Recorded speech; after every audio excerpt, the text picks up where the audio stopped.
What is up, everyone? Welcome into the Makeshift Managers Podcast, new home. I'm Austin. I pointed the wrong way. Practice makes perfect, but we never practice. No, I'm kidding. It is true, though. Yes. So real quick, obviously, if you're watching, this is not our normal YouTube channel. Tyler, who you guys know because you would obviously be on this YouTube channel, offered us a spot to hang out here during the week, do our show, interact with more of you guys. So we'll be here moving forward, be changing days a couple times here and there once we get acclimated in, but we'll be good to go. Everything will be fine. Devin? Fired up. I'm ready to go, man. I'm the man of few words today. Lamar Jackson stuff has me kind of just speechless at the moment. It's ridiculous. It's a little insane, if I do say so myself. So, just to hit the tip of the iceberg, Lamar Jackson's a restricted free agent for the Ravens. He wants all his guaranteed money just like Deshaun Watson got. He requested a trade about 3 weeks ago now at this point, a little over 3 weeks ago. And now all the teams decide that they want out on him.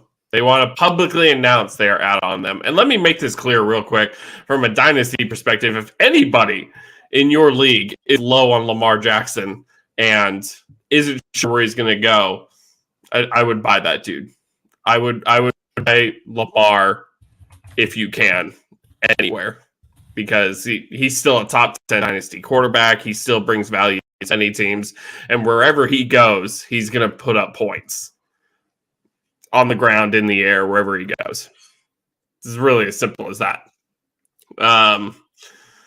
So, where do you even want to start? What team? There's so many. I think there are definitive locations where Lamar's value will go up, and there are other locations where I think the value typically stagnates. Because I think anywhere Lamar goes in this offseason, besides Baltimore, if they have receiving weapons, it's going to feel better from a fantasy standpoint. But there are other situations where Lamar Jackson kind of feels at a similar level and maybe even takes a little bit of a hit because he doesn't have the chemistry or the camaraderie or even a full offense that's been curtailed to him. Because regardless of where he goes, the biggest benefit to Lamar Jackson as a fantasy asset is the Ravens offense, for lack of better terms, is Lamar Jackson. So I'm interested. There's a lot of teams that should be in on Lamar Jackson. And by a lot, I mean most NFL teams should be trying to kick the tires because there's only so many quarterbacks in the league that make $200+ million that are worth the $200+ million. So I don't know if it's just the league trying to put its foot down because they don't want to look like an idiot, i.e. the Denver Broncos, i.e. half of a season for the Cleveland Browns. It's all buyer's remorse for me, effectively, for Lamar Jackson, which sucks for him because Bill's got to get paid. And the man, like I saw a stat on Twitter, it was talking about how Josh Allen has made $78 million within this first 5 years in the league. And Lamar's made $33 million. And Lamar's never making that money back because unlike Lamar Jackson, Josh Allen's been making max money for like the last 2 seasons. Because they extended him before the rookie contract was even up, which is how this usually happens. It's why Kyler has his extension. It's why Mahomes got his 10-year deal. You don't let it get to year 5, which still boggles my mind about how Baltimore handled all of this. Because if it were me, in 2019, he's the MVP. You do whatever it takes to get his name on the line. I don't know what else they needed to see. I get it. He got hurt over time throughout the last 3 years. But the biggest point about it was unanimous MVP, one of the best offensive seasons a single player's had. And you just said, okay, cool, we're going to bank on this talent at this price. And while that is great and that is fine, now they're being effectively held hostage. And they don't have much leverage in this. Like, they're going to have a team do the bidding for them, give Lamar an offer that hopefully doesn't completely capsize them with, like, just a complete FU built into the deal they have to match, because Baltimore has no power. they don't set the market for Lamar, and a team can overpay him so much where the 2 first rounders are going to get kind of feel like just fool's gold. Because first round picks are great, but if you can't draft accordingly, they don't matter as much. Hollywood Brown never worked in Baltimore. Is he talented? Yes, but could they have gotten a better return on a first rounder in his spot? I'd like to believe so. Well, and that's the thing too. They traded Lamar's best wide receiver. I mean, you could say it's Mark Andrews, but I mean, realistically, the best wide receiver they had on the roster, they traded it away. Greg Roman comes in as the offensive coordinator and is terrible. And it's just, you look at all the teams across the league who could use them, and like the Jets. The Jets need a boost at quarterback, and it's not particularly close. And everybody wants their Garrett Wilson fantasy stock to rise because he needs a quarterback that can throw to him, not named Zach Wilson or Mike White or Joe Flacco. And they're turning towards Aaron Rodgers. And like, it's not the worst decision in the world, but Aaron Rodgers, Lamar Jackson's 26. Okay. It's really as simple as that. Lamar Jackson is 26 years old, has a lot of time left in him. Say what you want. He's been hurt. We get that. But he's still Lamar frickin' Jackson. Aaron Rodgers is 39 years old, and he'll turn 40 on December 2nd, about three quarters into the season. So age 40 season, basically. If Aaron Rodgers retires after age 40 season, what does that leave the Jets? Nothing. I get it. You don't want to pay a guy all this guaranteed money, but if the Jets are ready to compete at every other facet of the game besides quarterback, why would you not get the guy that could help you compete for 5 years? More than that, if you kept him a really long time, but let's say 3 to 5 years. Lamar's fantasy is boosted. Everyone loves Breece Hall. Garrett Wilson's boosted. The Jets' defense is already good enough, but that's not super fantasy relevant. But their offense becomes insane. They really just need that guy, and they just don't have it. But yet they want the guy to be Aaron Rodgers, who could leave them high and dry next year. I don't see the upside. For me, we are in a league where rent is due and the price is always going up. For as gung-ho as the Jets have been about bringing in Aaron Rodgers, aside from the fact that Aaron Rodgers is a surefire first ballot Hall of Famer, Aaron Rodgers is on the downturn of what his career has been. Not saying he's washed, not saying he's terrible, but historically speaking, Aaron Rodgers only has so many days left to throw a competent pass at the NFL level. And the worst thing to be is the guy holding the gun at the end of it. It's what made Manning's last year feel so bad. They won a Super Bowl, so it didn't feel that bad. But you get what I'm saying. You don't want to be the person holding the gun, because it's great to have a superstar Hall of Fame player on your team, but whenever it's done, and you're not going to get it back. Aside from Tom Brady, whenever he retired last year. Like, these things don't happen. Players tend to have definitive shelf lives. But even when Tom Brady retired, he had Tampa Bay had a god-awful season. And Tom Brady put up, numbers, I guess, in terms of, yards. But realistically, the team played terrible. And so did Tom in certain periods of the year. Yeah, so for me, I don't understand the Jets going so hard. Like, the only reason you go after Aaron Rodgers is because maybe somehow, some way, you hope you can salvage Zach Wilson and have him learn under an Aaron Rodgers, so that way after this 2-3 year window, he can slide right in and actually be competent. I don't believe that to be the case. They let Mike White leave, so I'm assuming Zach Wilson will be the backup to whoever is starting for the New York Jets. But the Packers have been super adamant about first round draft capital, which they're not going to get for Rodgers because they have very little leverage in the situation. At worst, Lamar Jackson can cost you 2 first rounders if you sign him outright. I don't know how the logistics work, but if they could work out a deal where they could trade assets to Baltimore and Baltimore can hash out the contract for them, I think that's a better deal overall to bring in a guy like Lamar Jackson. Hell, even the 2 first round picks, the Jets feel far closer to actually competing on a level that's greater than maybe 1 to 2 seasons than I think anybody else on this list of teams mentioned with Lamar Jackson. Atlanta, they're far away currently for me. They've got Drake London, Kyle Pitts, a hemorrhaging defense, and an offensive line that is good but could be improved.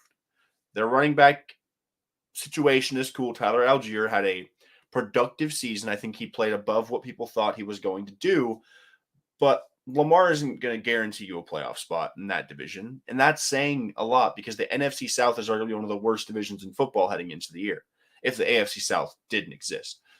But well, so I think guarantee is a hard word for sure, but I think Lamar Jackson puts Atlanta as favorites in the NFC South, and obviously the big boost to Drake London, the big boost to Kyle Pitts, two very young, talented guys who we'd all love to see get boosted by literally anybody not named Marcus Mariota. I'm the kind of guy to where, and easily you could disagree with me, give me a shot. And is anybody going to pick the Falcons to win a playoff game if they won the division? No, I don't think so. But Arthur Blank coming out and outright saying that he's not going to get Lamar Jackson, he's going to stick with Desmond Ridder, shows me that they're sticking with their mediocrity, and that's why they've been bad for as long as they have been, because they're stuck in the middle. I think Lamar at least puts them in the point to where they could win a divisional title in one of the worst divisions in football, boost their offensive guys, and I get it, their defense is terrible, but at least give me the shot to play in a playoff game. That's the thing that I respect a lot about some of the owners in this stance not against Lamar in general, but in terms of running an NFL franchise. Lamar Jackson's 26 years old. Lamar Jackson is set to make north of 30 to 40 million a year, depending on what contract he gets and when he gets it, because these next run of contracts, your Herbert, Burrow, Hurts, they are going to be Herculean. The amounts of money being given to these younger quarterbacks off of their rookie deals, it's monumental. Mahomes is making $450 million over the lifetime of his deal. There's a reason for that. Quarterbacks make the most money. Lamar's going to be making minimum $35 million a year. Kirk Cousins makes that. I'd say 40 to 45 is probably the floor of his deal annually, based upon just base salary, signing bonus, however you want to work it out. It's none of my business. The Falcons, they're far too far away from a Super Bowl to think Lamar Jackson will fix that problem. They are a team, as currently stands, starting Desmond Ridder next year, with the weapons they have and the defense that is in place, have a insider shot to get Caleb Williams next year. They could be bad enough to get the first overall pick. Because for as good as the quarterback class is this year, I think the prize to be had is next year. And it's been that way since about halfway through the college football season. Bryce Young is special. CJ Stroud is an elite pocket passer in the college level. Caleb Williams is transcendent comparatively to those two. Just the way that he is perceived in circles and evaluators in terms of college football. And there's a consolation prize in Drake May. Granted, if you remember Mitch Trubisky, it might leave a bad taste in your mouth, the Carolina quarterback coming out being a top 2 pick. But Caleb Williams is the prize next year. And if you are going to be bad enough to have a shot at him, why would you give a guy that has missed 12 total games in the last 2 years, give or take, maybe more? He hasn't put together a fully healthy season since the time he won the MVP. He has not put it together twice. And that's a big thing, because there's plenty of players that won an MVP and kind of just faded off. You can be elite, you can be great, and you can have a window that is incredibly short. I think Lamar has a longer window than, say, I don't know. It's hard to think of these one and done type dudes, but there's a lot, think Doug Martin, think Peyton Hillis. There are certain players that have an elite season, or offensive player of the year, MVP caliber type production seasons. Lamar is better than that, in my opinion. But why are you going to give a guy $45 million a year with a bad roster when you could pay a guy a rookie scale deal and flesh out the rosters? Whenever you have to pay the guy, the team's effectively set, because that's what makes KC so good. Kansas City, all in all, they've had the same GM, same coach for the entirety of this Mahomes run, and that matters because continuity matters, structure matters, schemes matter. Andy Reid only needs Patrick Mahomes, a decent offensive line, and Travis Kelce to make the offense work. They have had different starting running backs basically every year that Mahomes has been a competent signal caller. You had Damian Williams, you had CEH, now it's Isaiah Pacheco, Jerick McKinnon was in there. Like, the other pieces don't matter outside of your top two offensive weapons and arguably some really key spots on defense. There are about 4 players on the Chiefs any given year that I think are irreplaceable. Last year, you could say it was Mahomes, Kelsey, Frank Clark, and then give me Nick Bolton, the linebacker. But that's about all KC needs year over year. They can draft through these first, second rounds and get incredible value. They were able to retool in less than a full offseason because they traded Tyreek Hill, took the picks that they got from the Hill deal, and turned them into competent starters on the defensive end. If Atlanta could bring in a rookie-scale quarterback and flesh out a roster, they are much more equipped to do that than giving up 2 first-rounders over the next couple of years for Lamar Jackson and having a guy that is going to eat up so much of the cap that you can't improve laterally through free agency. And without those draft picks, it's almost impossible to get that top-end talent unless people fall and you trust yourself to develop them. And outside of Julio Jones, who have the Falcons developed in the last 10 years? Genuinely developed. Matt Ryan was kind of Matt Ryan. Devonta Freeman was good, but I don't think he was insanely great.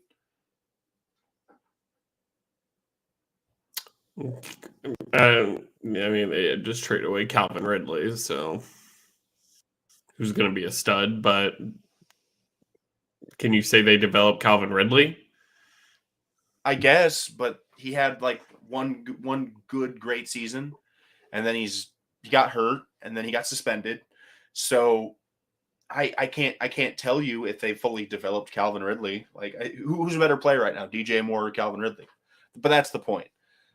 Atlanta isn't this beacon of hope for young NFL talent to basically take the next step in becoming a superstar or a burgeoning talent, which I guess could deter you from trying to bring in a Caleb Williams. But I think it's easier to build around the rookie scale quarterback than it is any other quarterback, unless you have Patrick Mahomes. Because even now you're seeing the Bengals having to squeeze with the impending Joe Burrow deal. You're seeing even the Bills, their roster is getting pinched a little bit because Josh Allen's making superstar money. Like, it becomes a lot harder to keep that top talent on the other ends.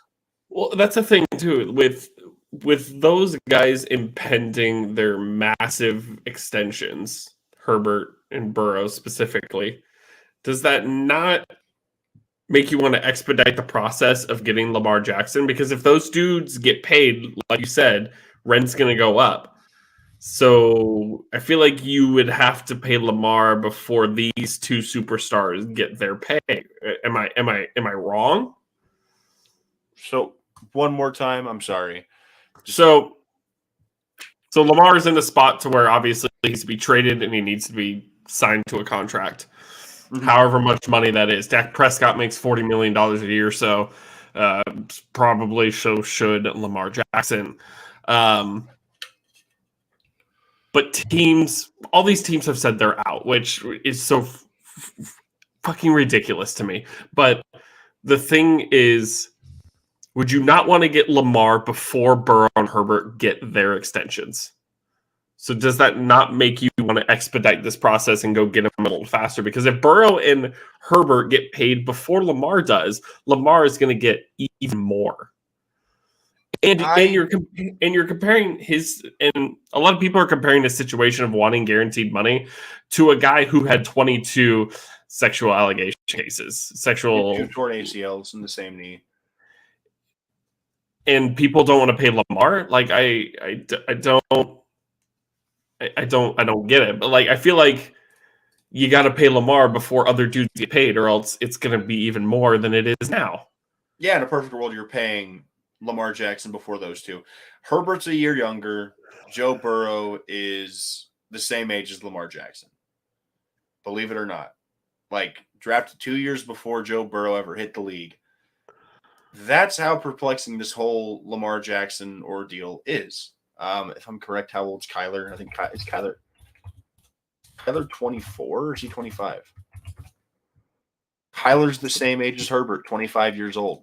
You are not going to find a younger starting caliber quarterback that's worth the amount that Lamar is. because he's the same age as Allen. Probably he's younger than Mahomes. He's younger than your aging quarterbacks and Aaron Rodgers, because essentially you're investing in Lamar Jackson. You're getting him for the lifetime of that contract that he will be on. And even plus, if it works out, you sign him to a secondary extension. Or you just chalk it up. You say, give me 6-7 years. You could go like the Chiefs did, give me 10 years of it. People aren't going to commit to that. That's not what the quarterback market is. The Mahomes deal is an outlier. Everything else is going to probably steer towards 5 to 6 years at the max, maybe even 4 to 5 for your top talents. Yeah. So, yes, the price is going to go up, especially with how close the contemporaries are in age. I do think you can bake in a bit more money to Herbert and Burrow just because their teams have been cultivated around them over the last 3 years. So the rosters are kind of ready-made for them, as opposed to Lamar being brought into your team and you having to kind of adjust and tweak throughout that whole process of bringing him on and figuring out exactly what that team is going to be with him as the signal caller. Now, what about the only team really that seems to be the best fit who hasn't publicly said anything yet in the Colts? The Colts have to start their 8th different quarterback in the last 8 years in week 1. Rivers, Wentz, Ryan, and Phillip Rivers was the best one out of those 3. They kind of have the team. Last year was really bad. Matt Ryan was terrible. Sam Ellinger is terrible. What is stopping Jim Irsay from getting Lamar Jackson, pairing him with Jonathan Taylor, and kind of hoping to make Michael Pittman the number one everyone has thought he was going to be in life and fantasy for the longest time now? Everybody loves Michael Pittman from what I've seen, but the Colts seem to be one of the teams that make the most sense in another not so great division. Tennessee is faltering, and Lamar to Tennessee makes no sense to me. We put out a thread a couple days ago and people were putting Tennessee, and Tennessee doesn't make sense to me. Tennessee is going into the ground. Their time is up. Their window is closed. It's over for them, for Tennessee. I think Tennessee is done, dead, signed and delivered. They're done. Houston's going to be terrible. You basically got to compete with the Jaguars, who won the division at 9-7. I think you can win the division at or 9-8. Sorry, I think you can win the division at 10-7 if you're the Colts, and I think Lamar can get you to 10-7. I think the best possible fit for Lamar Jackson coming out of this season, because I personally think the Colts have too high of a draft pick this year to really want to go after Lamar like that and give up first-round draft capital, and pay at the same time. Because I hear what you're saying. They already have money tied up in Shaq Leonard. They have money tied up on the offensive line. Michael Pittman is going to get paid. Jonathan Taylor eventually is going to have to get paid. I don't know what his contract will look like because running back is just an absolute chasm in terms of the scaling of money and contracts. He can get paid $5 million a year on his second deal, for all we know, based upon the market. The Colts at pick 4 are either going to be getting their pick of the top 3 quarterbacks. They're going to get whoever gets left behind. Will Levis is not viable at 4 for the Colts, in my opinion. It'll be Bryce, Stroud, or Richardson. Those are the 3. And if I can have Anthony Richardson on a rookie deal, they're going to lose 2, right? Because Carolina's taking Stroud and Houston would take Young, right? So they're so out of the 4, if you have Stroud, Young, Richardson, and Levis, which Levis is not a top 10 quarterback, not worth a top 10 pick at all, but they say that they love him. Stroud is supposedly going to be number 1, and supposedly Young would go to the Texans at 3. So the Colts, I feel like, don't even get a pick of their litter. That's my problem. They kind of don't get to pick what they want without moving up to Arizona's spot or even trying to hop Houston somehow, which I don't think Carolina is going to move from 1. That's the only reason why I think Lamar Jackson makes the most sense. But, I mean, you were just jumping in on Anthony Richardson, so I'll keep going. Because at worst, they are getting the highest floor of any prospect at the quarterback position in this draft, with Anthony Richardson. And a big thing about Lamar Jackson, why you bring him on, it's less about the floor, more about the ceiling. Because Lamar Jackson's floor is nuclear in terms of a fantasy football context. And in terms of like a team's record, the floor is pretty good. He's going to get you at least 8 wins, give or take, depending on the roster that's built around him, right? We can agree upon that. Mm-hmm. But for the Colts, I think the biggest thing is the upside, because I think Anthony Richardson at his worst may be a starter for his rookie contract and then kind of go the route of a Jameis Winston in terms of like kind of floats around, backs people up, starts here, starts there sporadically.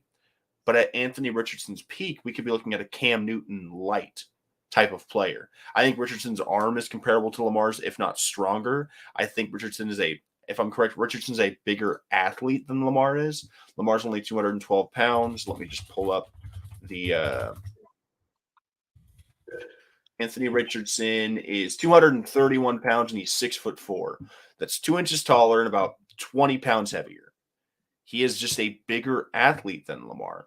And not only is he a bigger athlete, he is going to be considerably cheaper for the next half decade. That matters. Money talks. With a team like Indianapolis, I'd rather have the flexibility, if it's not working, to move on from the guy, to draft somebody else. Because if you're paying Lamar $45 million a year, it's a lot harder to move on from him. It's a hell of a lot harder to cut ties because the cap hit's going to be so damn big because you just paid him the money. And I'm not saying Lamar's not deserving, but Indianapolis is far closer to bottoming out than they are to winning the Super Bowl. It's just the facts of the matter. They're Tennessee light. And if Jonathan Taylor was the age of Derrick Henry, they would be fire selling most of the assets like Tennessee's been doing over the last 6 months. It's just the way that it's working. And for me personally, looking at this list of teams, we have Falcons, Jets, Colts, Panthers, Commanders, and New England Patriots. Out of this list, outside of the New York Jets, who I believe are the number one option for Lamar Jackson, mutually beneficial option. Great for Lamar, great for the Jets. Because the Jets have a real opportunity here. I digress because the AFC East is an absolute bar fight. Yeah. The Washington Commanders are not going to win a division title unless they get a guy at quarterback.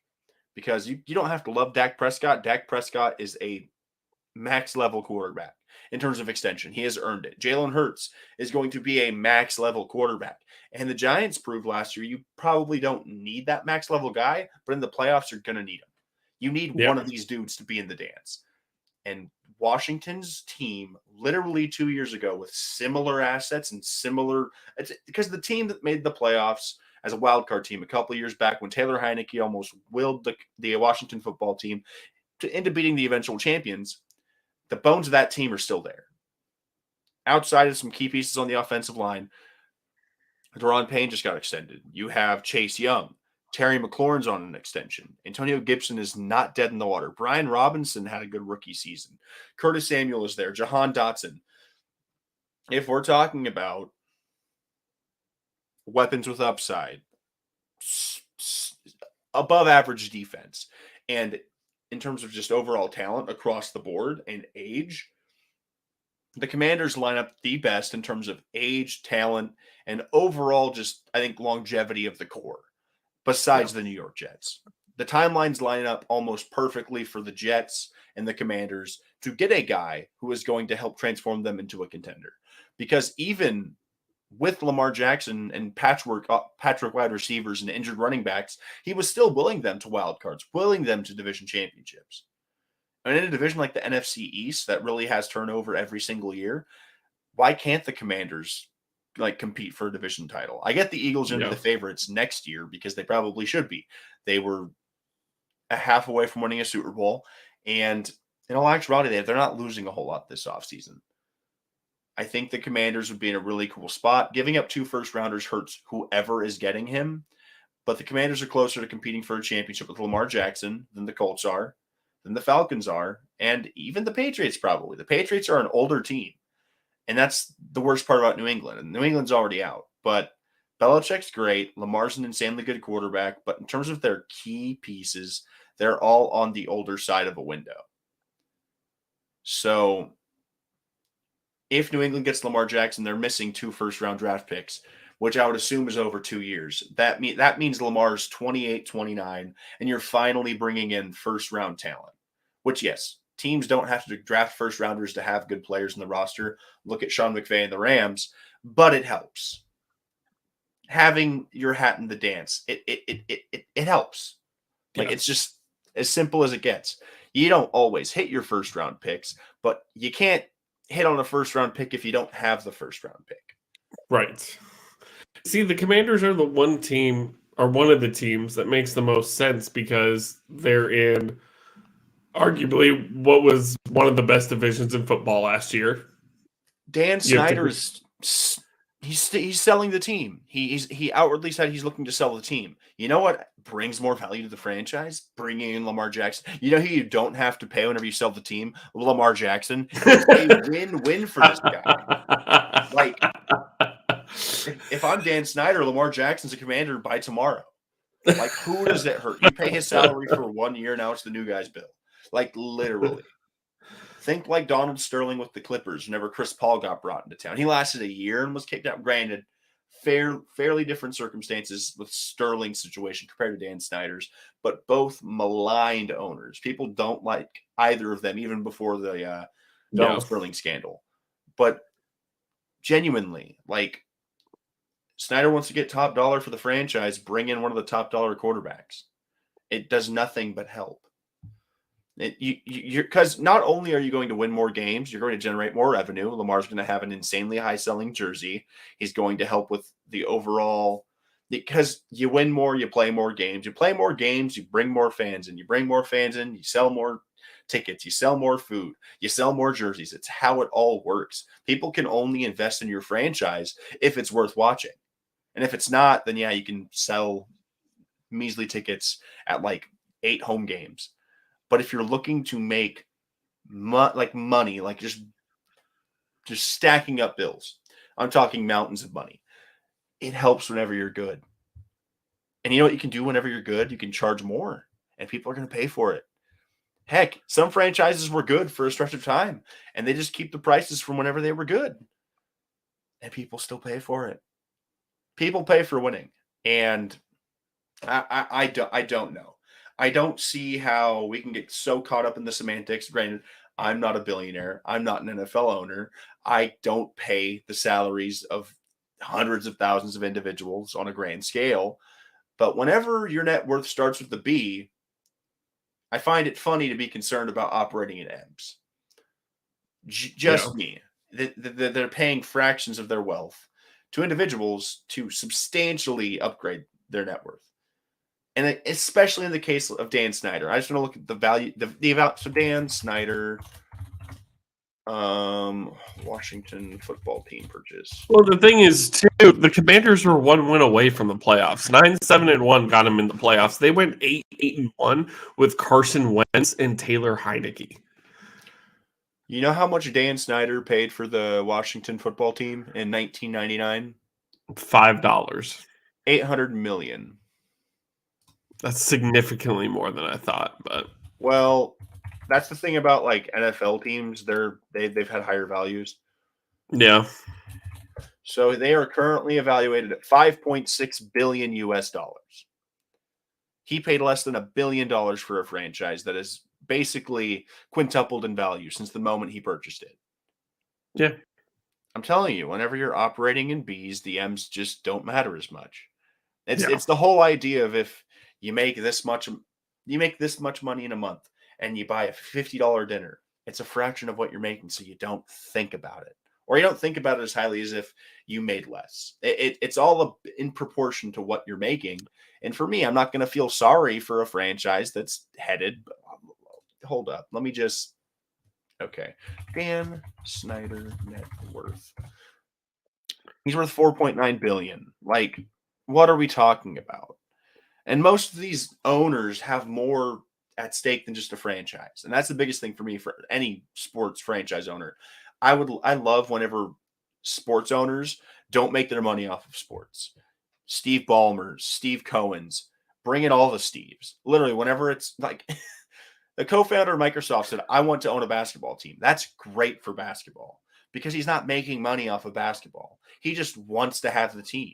And you know what's cool? Whenever you want to have something, you want it to be good. And that's good for everyone. It's good for the sport. These leagues are incredibly lucrative and they're designed to make money. But whenever they're not the sole purpose of your income, it's a lot more enjoyable and you can take more risks with it. And it just makes a better overall product.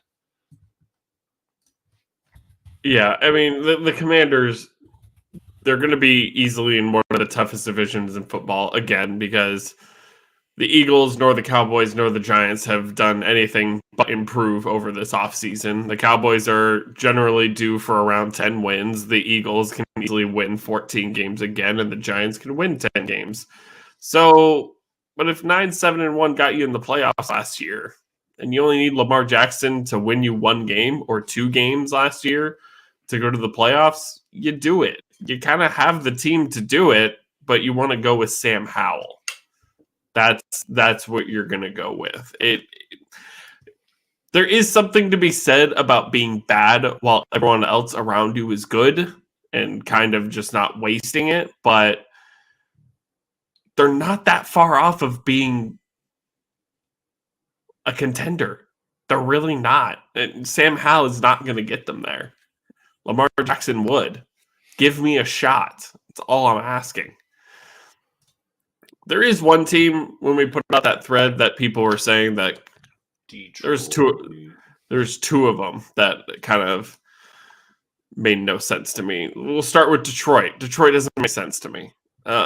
Detroit's paying Jared Goff a lot of money. Detroit has a good team constructed around Jared Goff. They went 9-8. They were 1 win off of going to the playoffs. I think they can do 10-7 with Jared Goff. They have the weapons. They have a decent defense, and they have a high draft pick to get another good defensive piece. I just don't think Lamar Jackson is solving the problems that they have. Is Lamar Jackson an upgrade from Jared Goff? Sure. Yes. The simple answer is yes. But is he a significant upgrade for him to get past the elite teams? I think the biggest thing for the Lions is playing in a playoff game. Because the biggest thing about Detroit is, as bad as Cleveland has been, as bad as, I don't know, the Jaguars felt like they were for a good portion of their history, Detroit is the worst franchise in football besides the Cleveland Browns over the last 20 years. And arguably you could flip a coin and pick who was worse. Cleveland has won a playoff game in the last 5 years. The last time Detroit won I think it's 35 years, 38 years, something along those lines. It's been a very long time.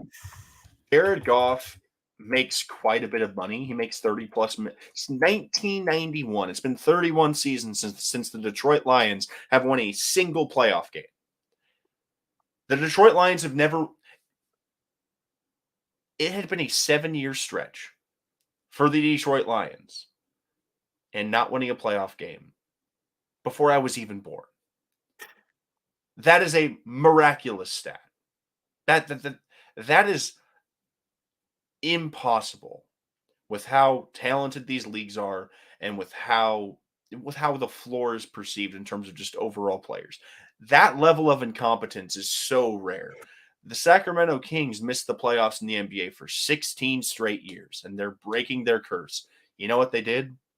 They traded for a superstar to complement one of their burgeoning stars. They brought in Domantas Sabonis to complement De'Aaron Fox. They're the 3 seed in the West. They are? Yes, the Pacific Division is not the NFC North this coming year. Wild. You bring in Lamar Jackson, the Lions are the be-all, end-all favorites to win that division, and I think they probably win it by 2 games. Their defense is pretty damn good. The offense is set. You're paying Jared Goff $25-30 million next year. His contract is going to be up, and you're either going to have to pay him or hope you can hit on a free, because Detroit is the one case where I'm saying, at least with Carolina, Indianapolis, even Washington, those teams have a shot to be bad enough to get a top quarterback in like next year's draft. Atlanta, they could get Caleb Williams. Detroit has no shot at Caleb Williams.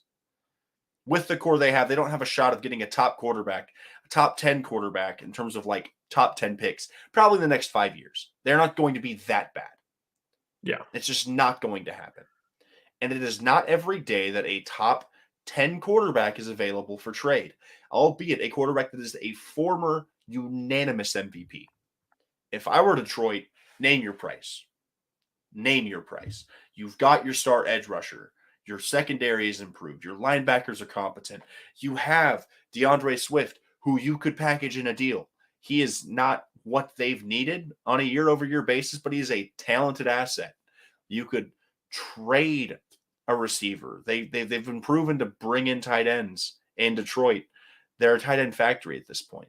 If there's a team currently, based upon situation, that can afford to give up 2 first-round picks and still be competing for division titles, it's the Detroit Lions.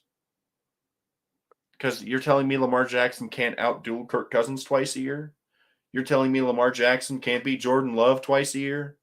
You're telling me Lamar Jackson's going to lose consistently to Justin Fields and whatever's happening in Chicago?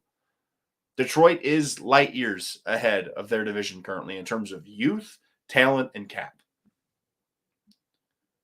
They're going to have to pay somebody eventually. Might as well pay for someone that's proven. If the only worry is can they stay healthy, then you shouldn't be playing football to begin with. Well, They've already wasted multiple careers because they couldn't keep the players healthy and they couldn't win. So instead of being mediocre and missing the playoffs and not playing for anything that's remotely like worth anything, bring in a guy that's going to exponentially heighten your chances of being in the dance, having the opportunity to win a playoff game.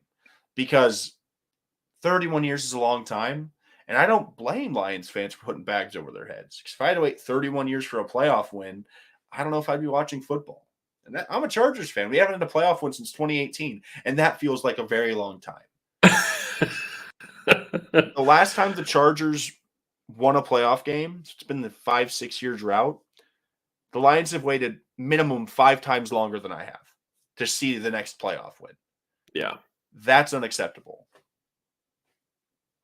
Well, shit, and Dallas went, 13 years at one point? 31 years is just... Well, I mean, here's the thing. They have Jared Goff for 2 more seasons, this season and the season after. He threw for 4,500 yards. He threw 29 touchdowns and only 7 picks. And I just want to reiterate your point of, in real life and in fantasy football, you don't shy away from the injuries. The Christian McCaffrey, like all of these dudes, like that you say, oh, I don't want to get him because he's injured. Right, but mainly you're saying that because the guy offers such a massive ceiling because he's just so damn good. And Lamar Jackson is that dude. I was so high on Lamar Jackson, I was like screaming at the top of the rooftops when he was going off early in the season. I was having a great time. And not so much. But Lamar Jackson is one of those dudes. But for Detroit, you're right. They are way ahead of their division in terms of their future. They are set to win this division multiple times in a row because Minnesota is going to lose Kirk Cousins and be without paddle. Green Bay is already without a paddle. Chicago is young, but still has a lot to work on. They're looking okay, but definitely not division winners anytime soon. Maybe 2 seasons from now. I just don't know how they make it work. Like DeAndre Swift, I get it. They would have to do it before this year's draft. They do have 2 picks. They have a what is it? The number 5? They have 6 and 18, I believe. 6 and 18 is kind of appealing, is it not? Throw them both away. You trade over this year's 6th overall pick, Jared Goff, a future first, and include, DeAndre Swift. You're getting Lamar Jackson. You give Baltimore the 6th overall pick, they're getting a quarterback this year. Or they're getting a piece that they're confident in. Baltimore offered Baker Mayfield a contract earlier in the offseason. That's the biggest. That's massive. And Baker declined because he wanted to be a starter. He thought Lamar was going to be back. I think it's probably – I don't know if it's more likely that Lamar's going to be a Raven come season start time because it feels like impossible at this point. I think Baltimore still wants him. I think Baltimore genuinely still wants him. But due to the lack of Lamar having an agent, they have little leverage in like trying to negotiate because they're talking directly to the player. The player wants. I feel like the bridge is so burned at this point that even if the Ravens wanted Lamar back, does Lamar want the Ravens back? Like I mean, I guess I know Lamar Jackson doesn't want to be in a spot to where he's not playing football week 1. I think that would be, really detrimental to the game itself and to Lamar Jackson. I think Lamar Jackson needs to be playing football week 1 of this season, especially in my fantasy team. But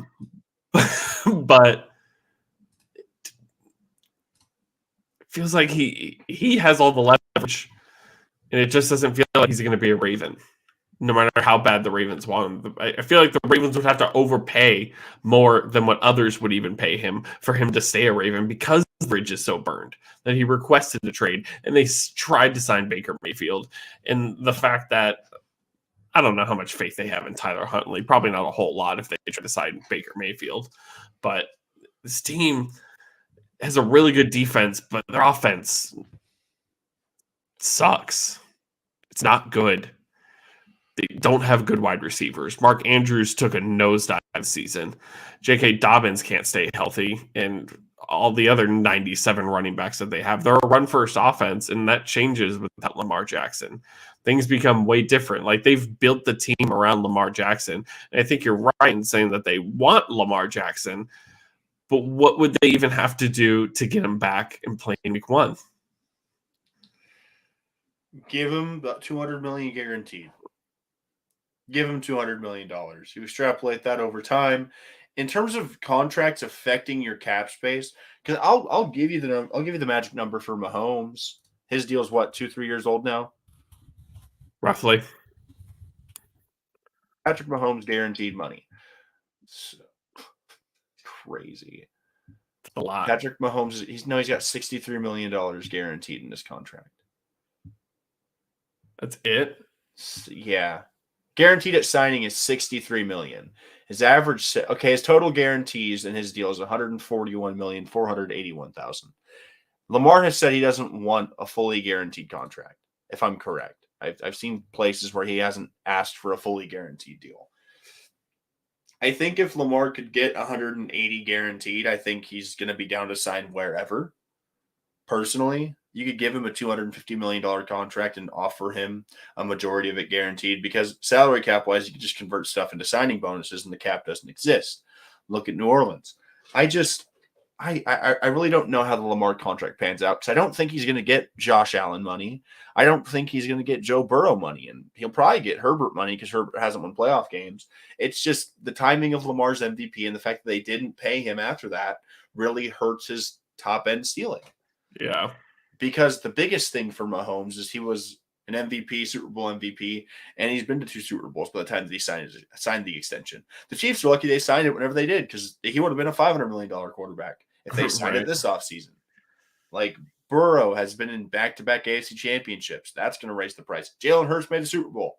That brought him from like a $30 million a year guy to like a $50 million a year guy. It's just how it works. It's all based upon talent, intangibles, and winning. And granted, that's a plus for Lamar. He's won over half of the games he's played. He's won over like a third of the games or two-thirds of the games that he's played. His running percentage is there, but it's just this age-old question of where do you draw the line? That's the thing for Baltimore, and that's the thing with this contract, because we've never seen a Lamar Jackson, and that sucks. Right. And we had never seen a Cam Newton, and his deal was cool, and he was great. He was an MVP, and the deal didn't age well. We're maybe 6 years removed from Cam Newton in terms of like his peak. 6-7 years. Is there a stigma around black quarterbacks and how they age? Probably. Is Cam Newton to blame? No, but he doesn't help. NFL owners are creatures of habit, and they like to look at things that have happened in the past to try and predict the future. It's why Brock Osweiler made like top quarterback money in an offseason. It's why Zach Wilson went number 2 overall. They're creatures of habit. They sit on their laurels. They rest on their laurels. For lack of better terms, it's why a lot of these franchises suck for so long. That's why Detroit hasn't won a playoff game in 31 years. The owners aren't always the smartest people in the room. You don't have to be incredibly intelligent to be a billionaire. You have to be fortunate and know the right people and, maybe find your way into money. But you don't have to be incredibly smart to be a owner of a pro sports team. You just have to have the capital to put it up front. And if an NFL owner is offended by me saying this, I don't know, Venmo me. I may rescind my take. But I'm just saying there is no Wonderlic test to become an NFL owner. That's not how that works. Right. There isn't an application process like, oh, you're not a piece of shit. All right, you can buy the team. Amount of money. Like the threshold of becoming an NFL owner is similar to that of being a franchise owner for a restaurant. You have to make a certain amount of money every year, like on a tax return. Essentially, you have to be in a tax bracket to acquire the good. Like you and I can't band together and buy the football team because nobody gives a shit. Nobody cares about your personality. Nobody cares. On them for so long. If literally nobody cares. Yeah, if team owners had to have like a Q rating, like we have the approval ratings for like presidents and stuff. They don't have that for sports franchise owners. If they did, it'd be freaking hilarious. I'd pay money to see those ratings. That'd be hilarious. Let's start it. the owner rating podcast. We'll think of a better name. You can shoot down this team as fast as I say it, but I just saw it a decent amount of times in the thread, so I just wanted to get it out there. The San Francisco 49ers. If there's one team that I would not be surprised if they moved for Lamar Jackson, the Niners make a lot of sense. They have arguably the best assemblage of talent offensively and defensively of anybody in the league. The only reason they're not a multi-time Super Bowl championship level team in the last 5 years is because their quarterbacks just haven't been there. Whether it's injuries, skill level, or just bad luck, that's the Niners. Brock Purdy doesn't tear his elbow, they might be playing in the Super Bowl. If Colin Kaepernick doesn't fall off a cliff, they probably play in a couple more. If Jimmy Garoppolo can make a wide open throw, they're probably champions in 2019. Like that's what the Niners' problem has been. Besides health in 2020, I believe, whenever 2021, but we know what you're talking about. Exactly. Besides bad injury luck and just not having the quarterback there, the Niners make a lot of sense. They were and the Niners could totally work because Trey Lance and the window for the Niners don't incredibly line up. If there's one asset that the Ravens could look at and say, that's cheaper, and it's kind of like if you wanted to drive off the lot like you went to a car dealership and you were like, I want to buy a Hellcat. And it's like, well, it costs this much money. And you're like, oh shit, that's not my budget. But you drive off in a base Challenger. It's not a Hellcat, but it looks similar and it costs you a lot less money. That could be the Trey Lance and this Lamar Jackson equation.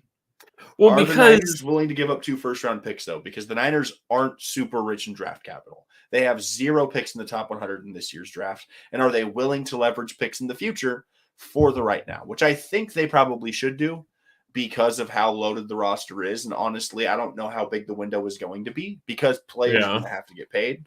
Bose is going to be a max extension guy. They can always retool at like the other places, but they're already so stacked. I think Kittle's on a max deal. Debo got his contract. Ayuk's going to have to get paid. McCaffrey's already paid. And they're only getting older. Debo is not 22, 23 years old. McCaffrey's going to be closer to 30 whenever we finish out whatever contract Lance or Purdy's going to be on. Like, I understand the appeal of having those guys in the roster, but you could trade a Trey Lance, move some draft capital, possibly move a defensive piece, bring in Lamar Jackson, run back the team you had last year, and I think you're playing in the Super Bowl. Because they are the one team that is a true contender before Lamar even steps in the door. And it's one thing if you don't have a top head coach. Kyle Shanahan can get basically above average production out of anybody at quarterback. You give him a unanimous MVP, I think Lamar might just win he'd probably win the MVP, quarterbacking the Niners. Because Shanahan took Jimmy Garoppolo from a guy that I personally would never want to start for me to a guy that was considered like borderline top 10 at his peak with the Niners. So I don't know, man. I get it. If you're a Niners fan, you're saying, no, I don't get it. Is it feasible? Probably not. But if they did it, I'd pay some serious respect to the Niners, and I think they would be the automatic favorites in the NFC. Well, and see, in 6 games last year, Brock Purdy, 1,400 yards, 13 touchdowns, 4 interceptions.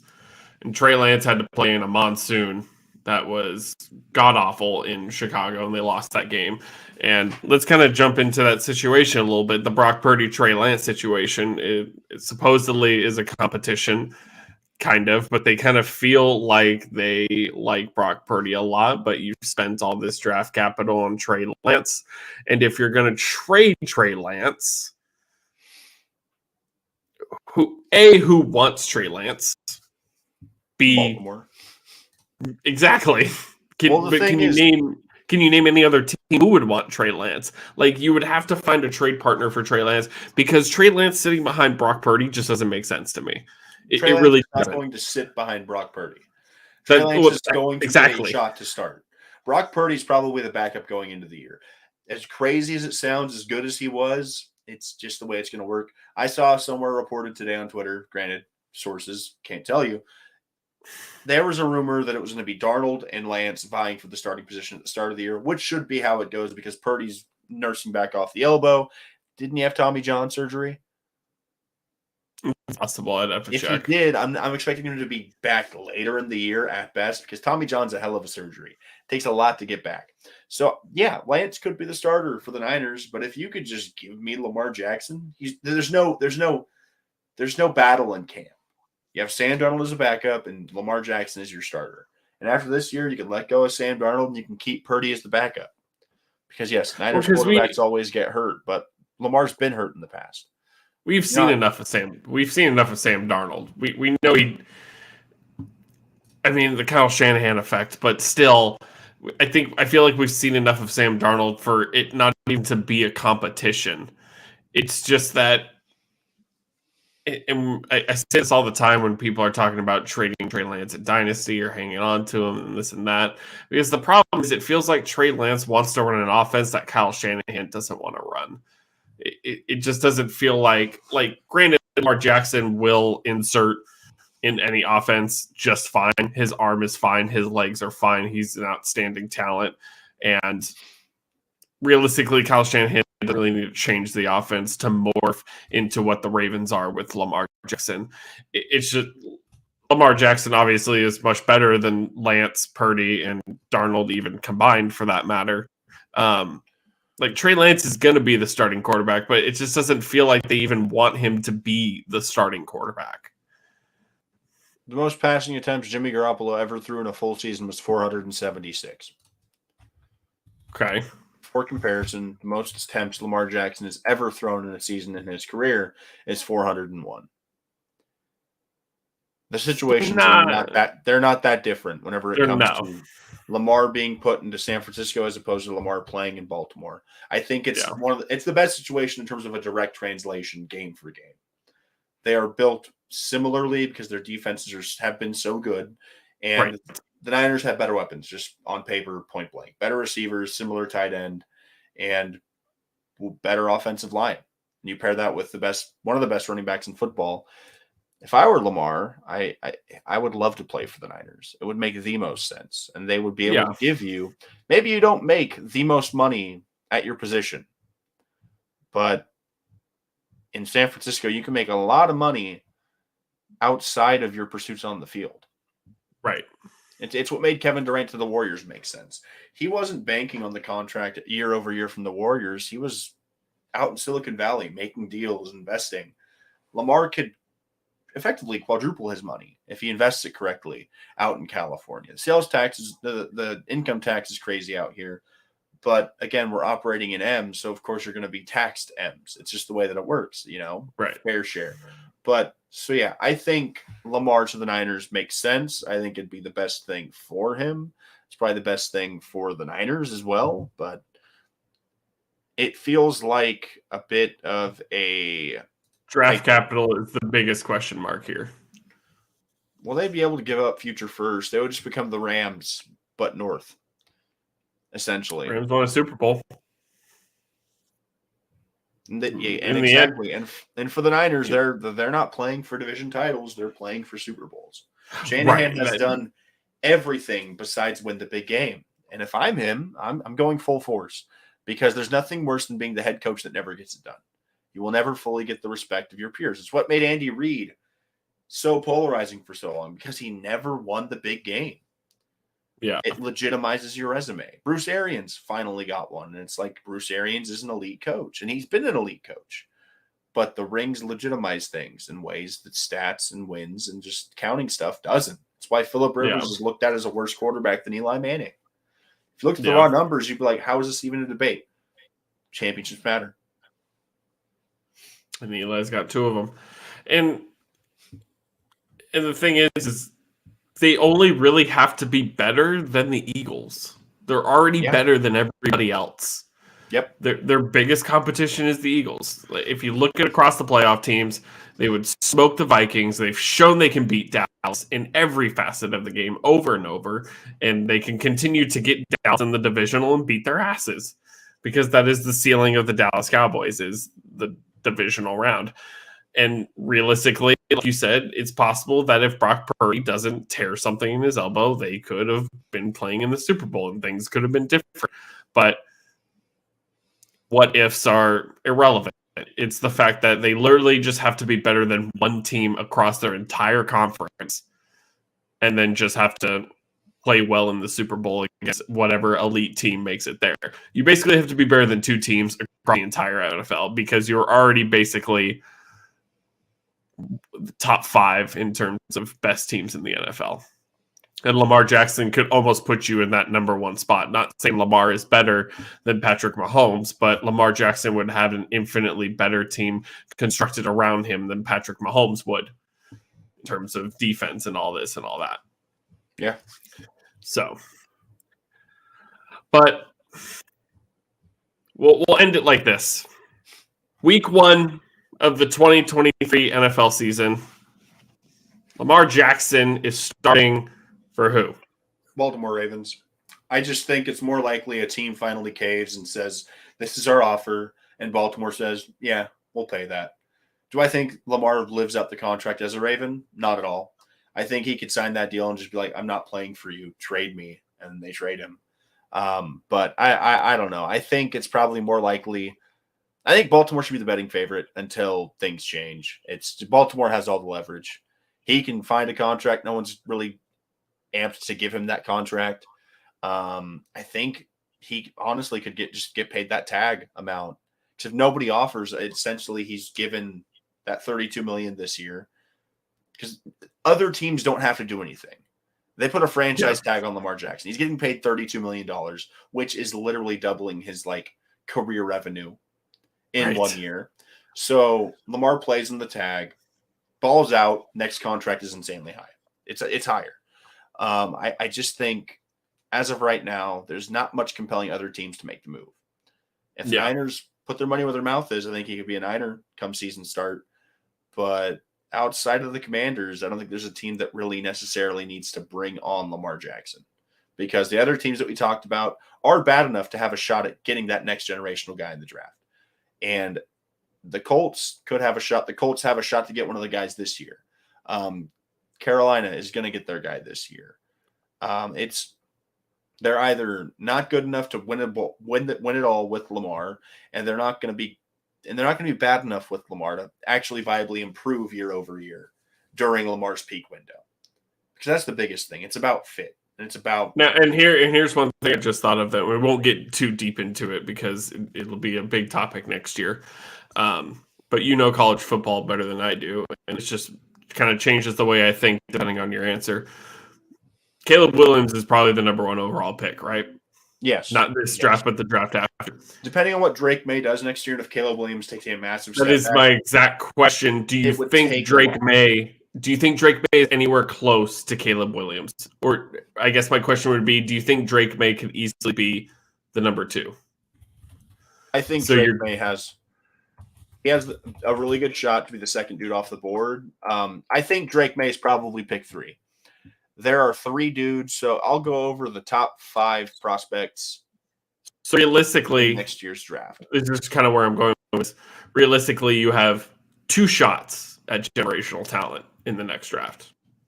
not the 2023 draft, but the 2024 draft. So that does incentivize you to keep your picks if you are a team like the Falcons or Tennessee or something along those lines. Because Caleb Williams is 6'1", 215 pounds with a 4.56 40. Number 1 overall quarterback in next year's class. Drake May, 6'4", 220, 4.55 40. In terms of athleticism, they are eerily similar. Caleb plays in a bigger stage in the Pac-12. Drake's playing in the ACC, so that's a little different. But in terms of like the top 5, you've got 2 quarterbacks next year that are probably going to go anywhere from top 2 to 1 and 3 because Marvin Harrison Jr. is going to go in the top 5 next year. Right. Don't you worry. But yes, inside the top 10 prospects for next year's draft, there are 2 quarterbacks, and they're in the top 3. That's Drake May and Caleb Williams. The next quarterback I'm seeing in terms of this site that I'm looking at currently, you're looking at, so we're going to page 3 of prospects. Next quarterback is going to be Shedeur Sanders, and he's the number 34th overall prospect on their big board. And Sanders is good. He's talented. He played at Jackson State. He can rise playing at Colorado, especially going against Caleb Williams. But yes, There is a clear 1A, 1B. This is like a Luck Griffin type draft. Yeah. Okay. Yeah. So I think with that being said, I think Lamar Jackson, I've changed my opinion, honestly, since the start of this show, but that's why we do this show. Opinions change. It happens. I think he's a Raven. Do I agree with it? No. I think some team that we've discussed tonight should go out and get Lamar Jackson. I don't think it's particularly close. I think plenty of these teams can go out and get him and compete immediately when they're already kind of competing or they're already at the edge of competing. They're a fringe contender, so to speak. But Lamar's also an unrestricted free agent next season, and we don't have to play this game of restricted free agent. And it kind of changes everything to where maybe somebody just goes out and buys Lamar Jackson next season. It's the problem with the bridge being burned so bad. I know Lamar probably would want to play football, and the Ravens want him to do it in a Ravens uniform. It's such an awkward situation when you go and look at any of the options that are available. But in the end, in terms of leverage and the way just these things work and how many teams have come out and said they're not going to do it, which is utterly ridiculous. Mm-hmm. He's going to be a Raven for one more season. And I don't like it. I don't like it at all. This feels a lot like a worker. It feels a lot like a workers' strike, and I just don't think I'd be hard pressed to find someone that's going to cross that picket line, because yes, these owners are ornery and these owners are about their money and they don't want to give away guaranteed money. It's been the whole problem with the NFL's collective bargaining. Players want guaranteed money. Owners don't want to give it away. It's the most violent sport you can play. You could die on any snap of the ball. So if you're guaranteeing that money, if the player dies on the field, the family's getting it. The money is guaranteed. You're paying regardless of what's happening. So, congratulations to the Baltimore Ravens for having their starting quarterback for one more year. Okay, I think we've exhausted our Lamar Jackson for the night. 70 minutes of Lamar. So just to kind of reiterate what I said in the beginning, if you're watching us right now, if you watched on demand, if you watch at any point during this is the new norm for this channel. We are now on this channel with Tyler. Tyler has his shows on Mondays and Tuesdays. And we will be here on Wednesdays moving forward for the next, X amount of weeks until we either change up or just call this our new permanent time slot. So over the next 5-6 weeks, you can find us here. Same time, same show, just different channel. I just want to thank Tyler, obviously, for allowing us to hang out on his channel. Obviously, it's as simple as this. There wasn't YouTube is a hard place to grow. We want to interact with everybody as much as possible. So if you jump in on Tyler's shows Mondays and Tuesdays, you chat with him, you ask trades, questions like that. We are way more than willing to do the same exact thing. Come season's time, we'll be here Sunday mornings answering fantasy questions. We're fully diving into fantasy. The draft is coming right up, so we're going to do plenty of content there. So lots and lots of stuff to be had here on this channel. 100%. Yep. So, with that being said, like, comment, subscribe, all that stuff that helps us out, that helps you out. Well, it doesn't help you, but it's free, so just do it. Um, thank you, Peanut Butter Jelly Time. Appreciate you. But yes, below Devin is our Twitter and our Instagram. We're very active on Twitter. Always down to chat with y'all on Twitter as well, as much as here on the show. And we usually run about an hour and a half, kind of depends. But we've exhausted as much Lamar as we can tonight. Yeah. That's it. So, if you enjoyed the show, like Peanut Butter Jelly Time did, that song's going to be stuck in my head now. That's the theme of tonight's show. Stuck in my head. Do you have anything? Well, no, I appreciate everybody for tuning in. Thank you for Tyler for allowing us to join his platform and continue to produce our content. As Austin said, follow the socials, Twitter and Instagram. And yeah, we look forward to hearing from everybody as we continue to, produce the content. So shout out Lamar Jackson for being one of the most compelling offseason storylines, and shout out Lamar Jackson for caring about his bag. He's just like you and I. But as we do every week, it's just about time for the final word. So to anybody that's new, welcome in. We got one word for you. Peace.